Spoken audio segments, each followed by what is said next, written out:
Howdy folks, Jeff here again in the garage, picking away at another little project here. I got the Westphalia in the garage with me tonight. I've been working on the brushes on the generator. This van has it's a 1970. It has a 71 engine, and it has the generator set up.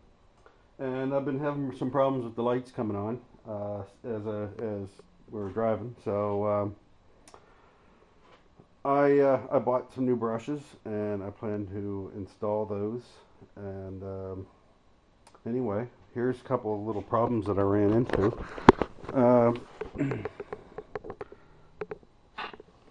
One of them is the spring that holds the brushes down was broken, and this little tit right here is broken off. It's supposed to do another little half whirl thing. Anyway, these are really hard to replace. I found a little trick. You pre-wind them by putting a screwdriver in the center, and then clamp them on the outside with a pair of needle nose vice grips or pliers. Hold them in that position, and you can get them into the van that way. And it's very difficult to do that.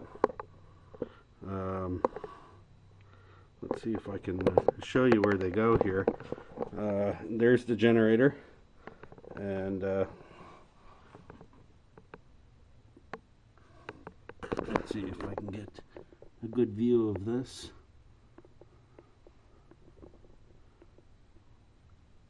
You can see the spring wind up right there.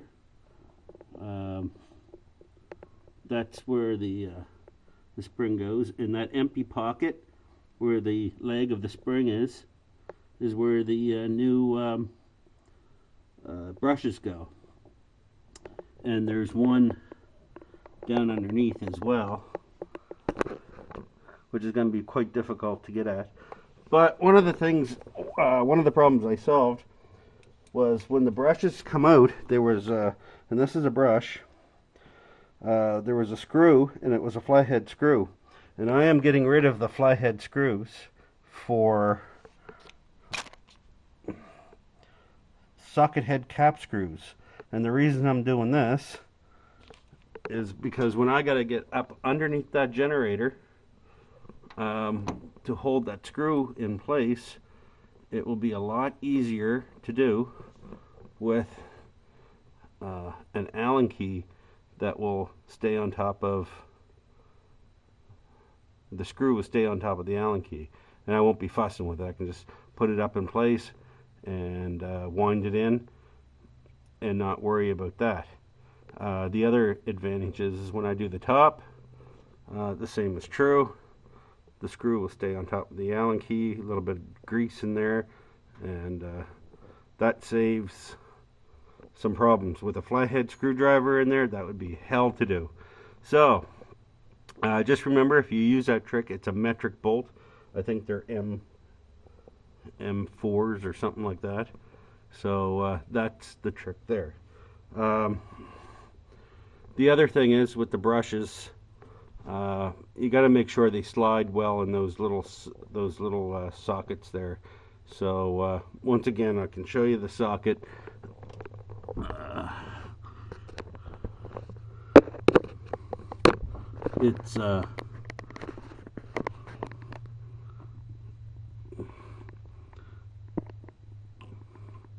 It's this section right here, and then the spring lip, it goes over it. So let's see if I can readjust the camera here,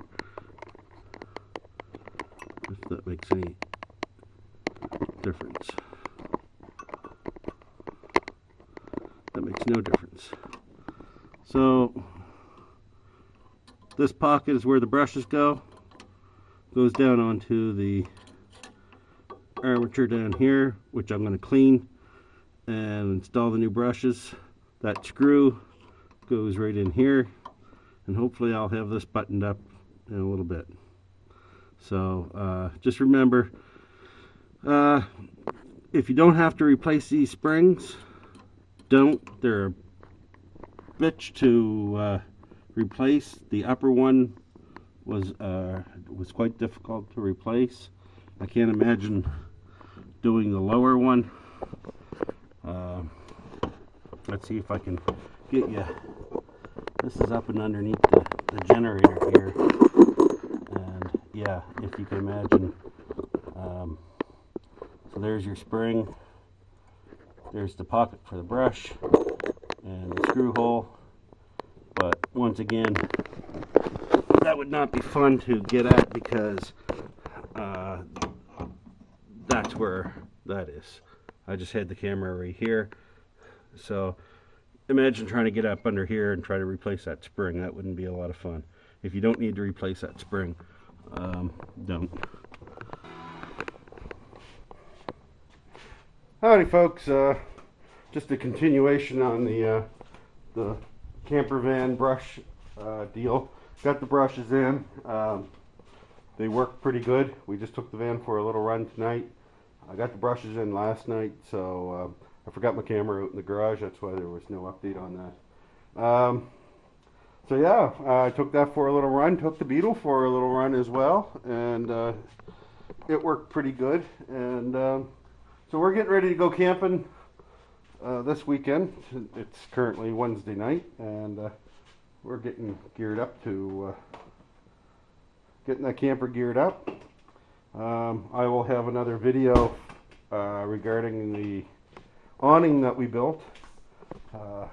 Got more of that done, and I started a video I think about a year ago of awning part 1. Well, awning part 2 is coming up, so stay tuned for that. Anyway, thanks for tuning in, and we'll see you soon.